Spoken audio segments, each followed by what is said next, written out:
Greetings, it's naturopath from New Zealand, Eric Bakker, author of Candida Crusher, and I'm the formulator of CanXida, the Candida dietary supplements of choice.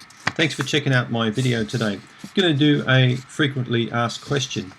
Well, I think I might have answered this one before in a video, but I've got an email here from a lady called Julie, and Julie is in North Carolina. So Julie's asking me, Eric, can you give me some really good hints and tips on how I can improve my digestive function, my bowel function, how I can just get things working inside? So, okay, Julie, let's just explain to you some concepts from my book, Candida Crusher. I'll go into them in a little bit of detail, so this will be quite a good video for you to sort of give you the kind of reasoning that I give to my patients when they come and see me in my clinic or on Skype. These are the sort of things I try and really get through to people. So this video is called really the 12 tips on how to improve your digestive and bowel function.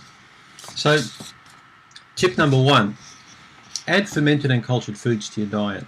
So I'm going to read some bits and pieces out of my book here and then add commentary to it.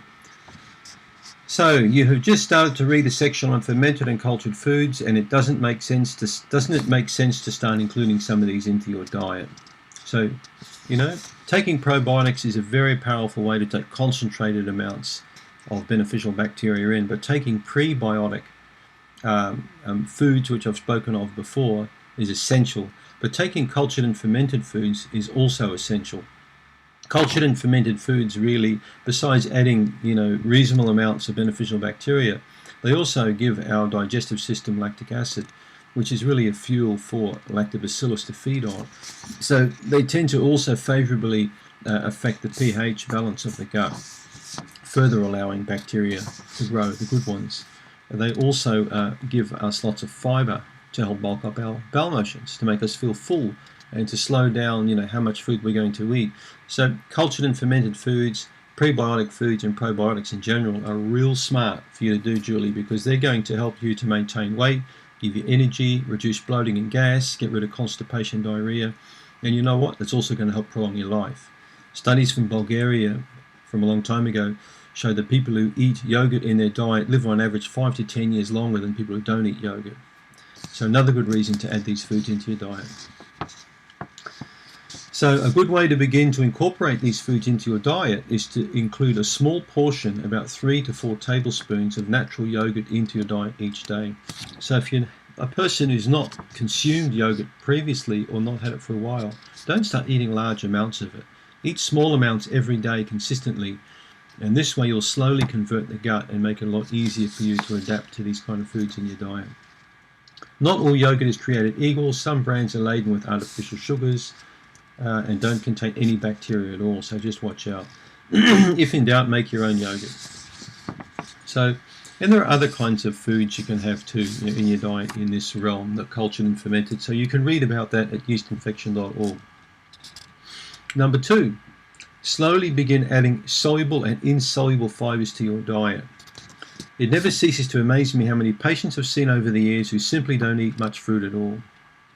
Perhaps one piece every so often, and the vegetables they consume are either bought frozen and consumed after having been boiled or microwaved. Fruits and vegetables contain some of the best levels of soluble and insoluble fiber you can get. Be sure to read what I've written also on fiber on yeastinefection.org. And you might find some videos I've done on fiber in the Candida Crusher channel. There are so many ways you can increase the amount of fiber you take in, but once again, go easy. You've heard it all before. A go low and go slow is my motto when it comes to making any changes to diet and digestion in general. It is a fact that most people eat a very small amount of fiber, 20 to 40 grams per day. When if you compare that with people in underdeveloped nations, they could eat 100 grams plus per day. They have smaller bowel motions more frequently, and a lot of these people also tend to maintain their weight more easily, and they never have digestive problems. A good friend of mine who worked in Africa for 20 plus years and then moved over to Europe, practiced in Ireland, once told me that he never saw one case of bowel cancer in 20 years, living in remote parts and practicing in remote parts of Africa. Never saw one case of bowel cancer. And that's because of the fiber, that these people consume to a big degree. So start by including small amounts of beans, lentils, fruit, but of course wait for Candida to improve before you put too much fruit into your diet. Vegetables, raw or partially cooked are best. Seeds, whole grains, brown rice, quinoa, amaranth, millet are best grains. And continue to add these foods slowly over 2 to 3 weeks until you sort of adapt to these kind of fibers. So you want to eat less, lose weight, feel full, and improve your bowel tone, if that's what your objection is. Then eat more soluble fiber. These foods include pears, strawberries, kiwi fruit, carrots, psyllium, slippery elm bark powder, lentils, rolled oats, and cucumber. Soluble fiber fills you up and it swells in your gut because it can hold water more readily. So you'll feel fuller. So you want to bulk up your bowel motions and maybe clean out that lazy bowel, especially if you had a bit of constipation. Then try including insoluble fiber in your diet. These foods include brown rice, onions, leafy green vegetables like broccoli and spinach, celery, cracked wheat. I love making tabbouleh. I soak cracked wheat and then mix it with lots of finely chopped up parsley and mint. And I put some tomatoes and spring onions through that and lots of lemon juice and olive oil. It's a beautiful dish. It's called tabbouleh. In fact, I had some for lunch today. It's very tasty. Chia seeds are also a good source of these kind of insoluble fibers, and nuts and seeds and whole grains. So you want to reduce the amount of gas and bloating you have and feed up the good bacteria. Then I recommend you consume a combination of fermented and cultured foods, as in point 1, as well as foods that contain prebiotics. And I've done a video on that.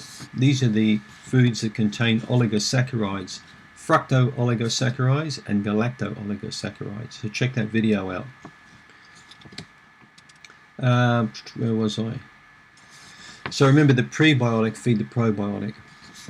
Jerusalem artichokes, onions, garlics, scallions, spring onions, sweet potatoes, many different kinds of foods like that, which are going to really help to clean that bowel out and reduce bloating and gas.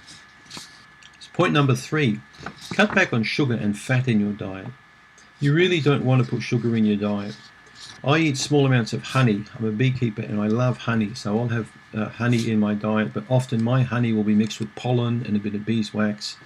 It's a very, very healthy food to have indeed. I always have honey on my porridge in the morning or with my muesli. When you've got a healthy gut like me, small amounts of honey don't give you bloating or gas. When you've got candida in your gut or SIBO, small intestinal bacterial overgrowth, any kind of sugar, including honey, can give you a lot of gas and bloating, because you're going to give these bugs or yeast something to really feed on. So if you've noticed that you've put honey in your diet, even a couple of teaspoons per day, and you get a lot of bloating and gas, chuck the honey out, take it out temporarily for a while, and start chowing down on more garlic and the anti-candida foods that I've mentioned in other videos. So it's quite a simple achievement to cut back on sugar. Just reduce the amount of foods you buy and eat which contain sugar and fat, especially the trans fats, the bad fats.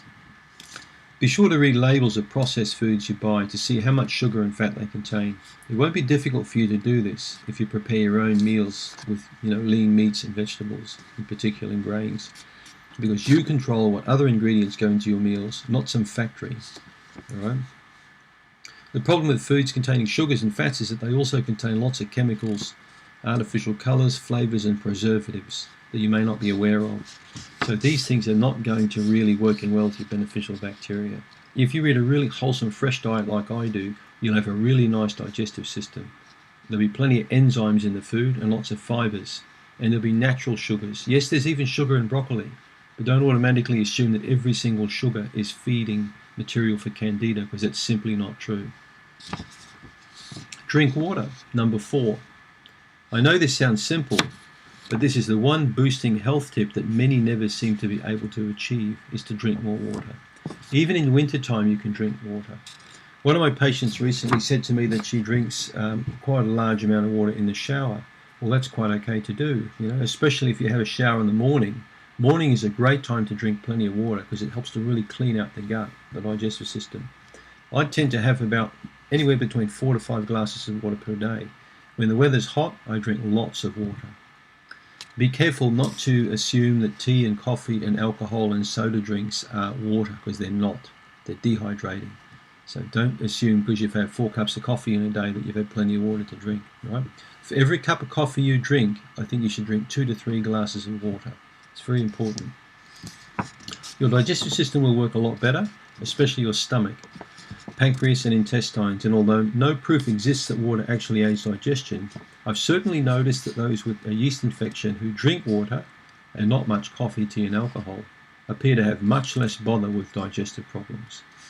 Remember also that when you slowly add fiber, tip number 2, that it really pays to drink plenty more water.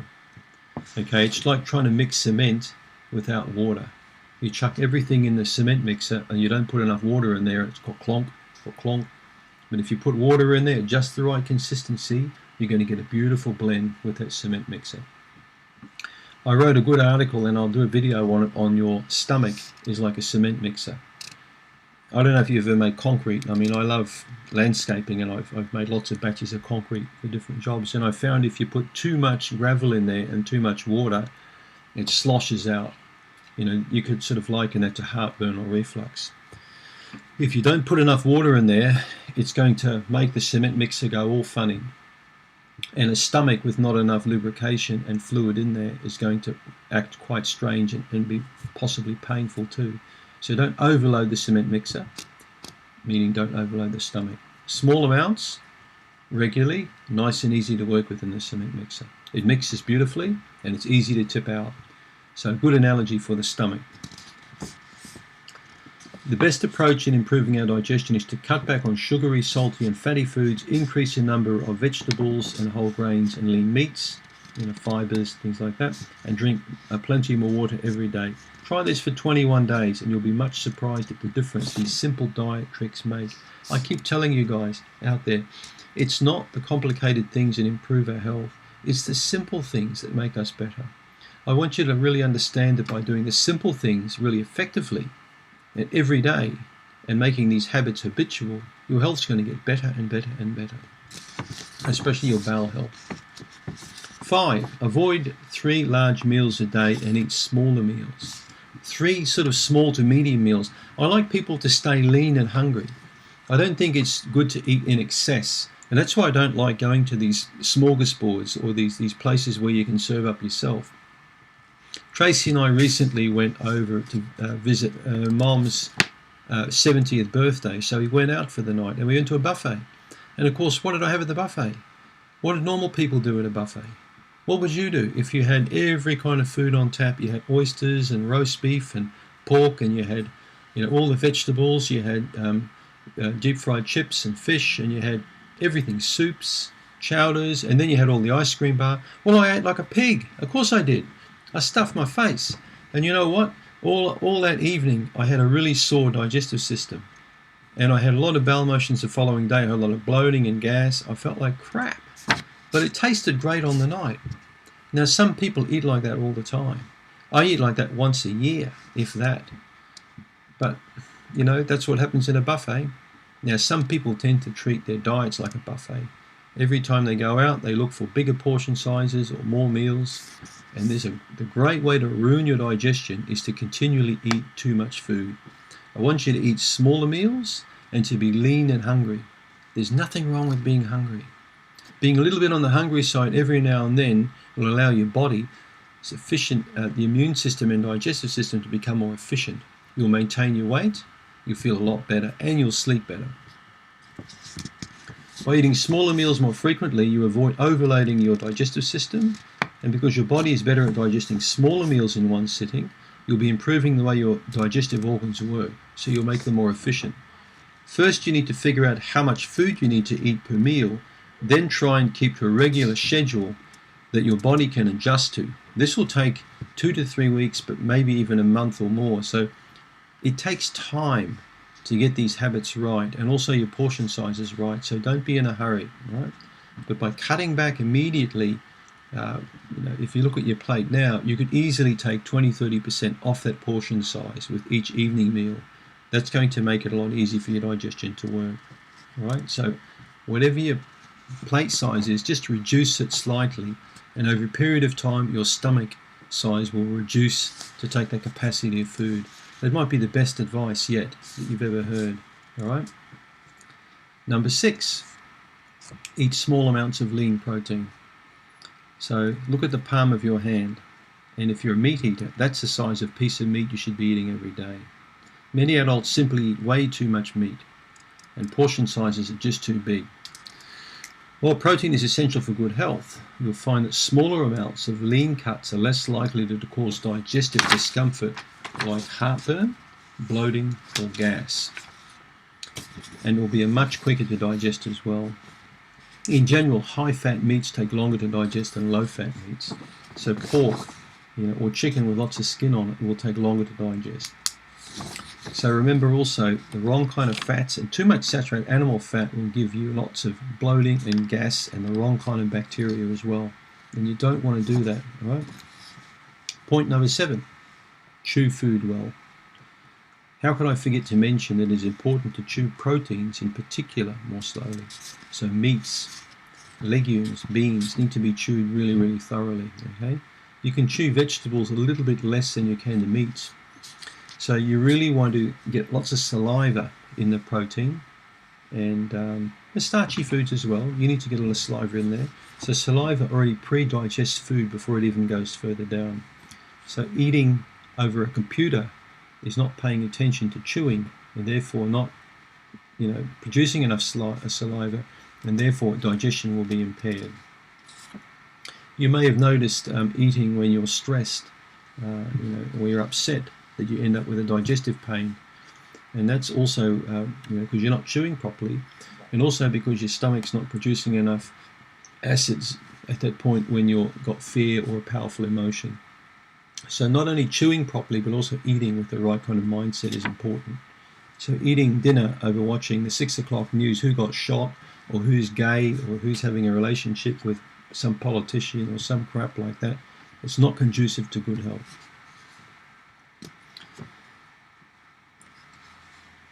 Okay.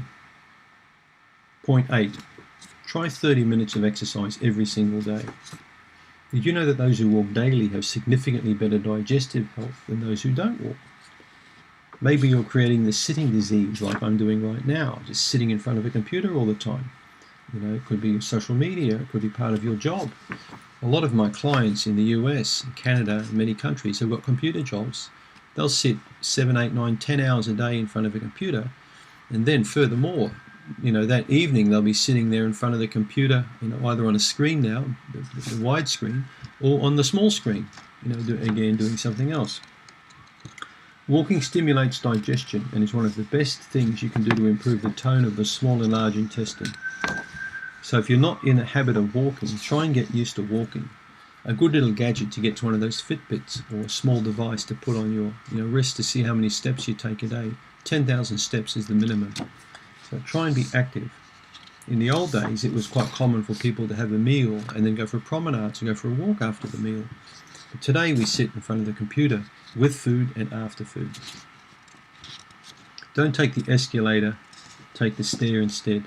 Every time I go flying, I'm amazed at especially the big international airports, how no one takes the stair, everyone's on the escalator. It's incredible. Next time you're at a shopping centre, have a look how many people take the escalator as opposed to the stair. Regular movement such as walking, swimming and dancing all help to move food through the digestive system, stimulate the metabolism and aid in weight loss. Point number 9. Alcohol and tobacco are the 2 biggest enemies of the digestive system.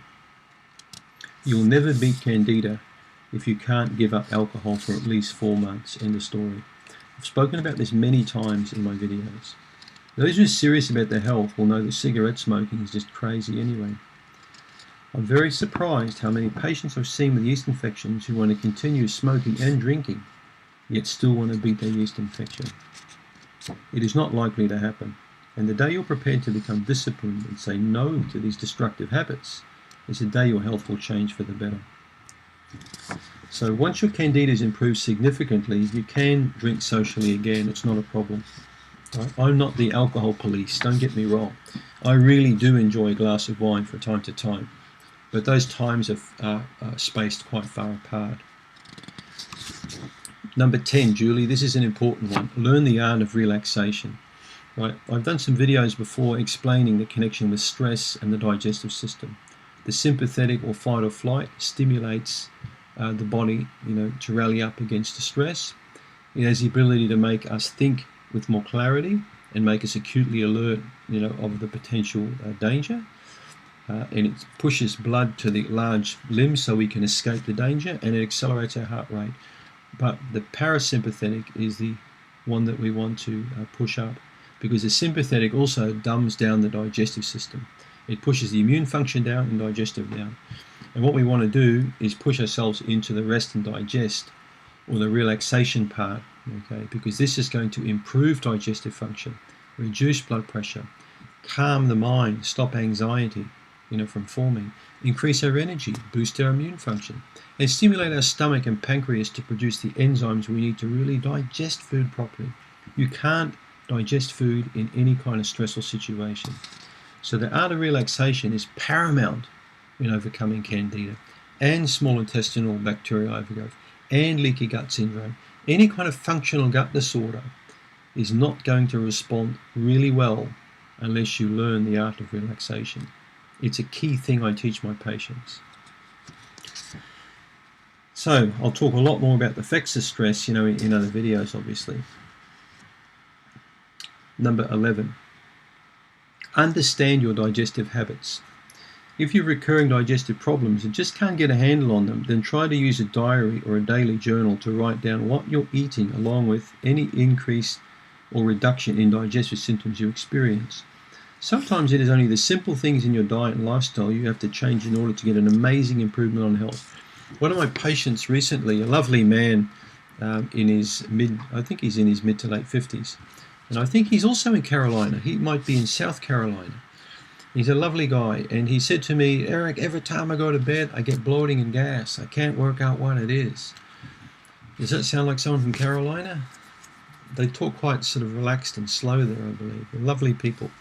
Anyway, I said to Bob, I'll just call him Bob, I said to Bob, well, Bob, what are you eating in the afternoon or early evening? What are you eating? And he said, well, you know what? I like hummus. I like making up some guacamole or some hummus. And most afternoons I have that. So I worked out he was having some corn chips with a mix with a lot of chickpea in it and garlic. And once we cut that out in the afternoon, guess what? The bloating and gas went away. Simple, okay? Simple. So if you suffer recurringly from bloating and gas, think back to what you were eating previous. It could well be a food. It may be a combination of a few dietary indiscretions you're consuming simultaneously, or you may be eating too late or too fast. Either way, by keeping a symptom diary, you'll be in a powerful position to establish the link between cause and effect. Okay, point number 12. Don't treat yourself. Go to a naturopath or a doctor, preferably an integrative medical doctor, someone who's got knowledge on functional health disorders. Most medical doctors focus on sickness and disease. They don't look at the function. They wait till the functions basically turn to custard, and when disease develops, that's when they start treating the condition. This is not a good idea. Don't take your car to a mechanic when it's stuffed, when it's not working anymore. Take your car to a mechanic when you get the smallest inkling something's wrong. You hear a tiny noise repetitively. Something about the car doesn't feel right. And then you take it to the mechanic and he or she finds out the brakes are faulty, or there's a problem with the engine. It could be a quick fix at low cost, and it could save your life. Same with you, all right? You may have a funny symptom at the moment that's going on right now bothering you. Get it checked out. Talk to someone, talk to a friend. Go and get a proper blood analysis or get things checked out before it turns pear-shaped on you.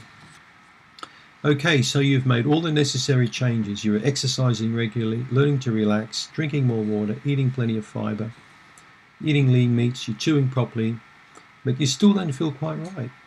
May I suggest you contact your naturopath or nutritionally minded natural medical doctor. You may need testing for food allergies or intolerances. You may have an underlying bacterial or parasite problem. There could be any one of a dozen different hidden causes that need, thorough examination. And as I say, it could be a quick fix for you.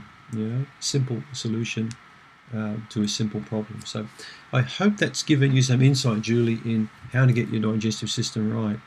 But the last thing I'll leave you with, the most important thing is, you need to get the digestion as good as you possibly can. If your digestion and bowel are functioning optimally, you're going to feel fantastic. You're going to have great energy, you're going to have good sleep, you're going to have good libido, everything's going to work well for you, and you're going to age naturally over time, but you're not going to have this sickness all the time. Most people I see are chronically unwell, they've got chronic digestive problems, and they basically ignored symptoms for many years. Lots of people I see with Candida and SIBO try and self-treat. They try and take all kinds of pills all over the internet. They try all these weird diets and stuff like that. And then they come to me 5 or 10, 20 years down the track and they're still not well. I've treated thousands of people successfully, and I find, again, simple diet, solutions. If you go and have a look at my YouTube channel, which you're on now, you're going to find a lot of hints and tips and self-help advice that's going to help you recover from this condition. So you can consult with me. If you go to ericbakker.com, you can do consultation. You can do my yeast infection quiz. If you go to yeastinefection.org, you can get my book. You can check out my YouTube channel and also my 1,000-odd articles on yeastinefection.org. I pride myself now in having probably the online's best resource for Candida. I've worked in this field for nearly 30 years, and I've made my income already through investments and other things I do. But I love doing this kind of work with people. So I've chosen YouTube now as a great way to educate people. Don't forget also, I've developed some really nice products up called CanXida. So I'm not here to push the products on you at all, but after being in the field for a long, long time, I think I've created some of the best products for bacterial infection in the gut, for parasites, for food allergies, for leaky gut syndrome, for Candida, and they work well, and we're getting really nice feedback. That's CanXida.com. So thanks for your question, Julie. Thank you.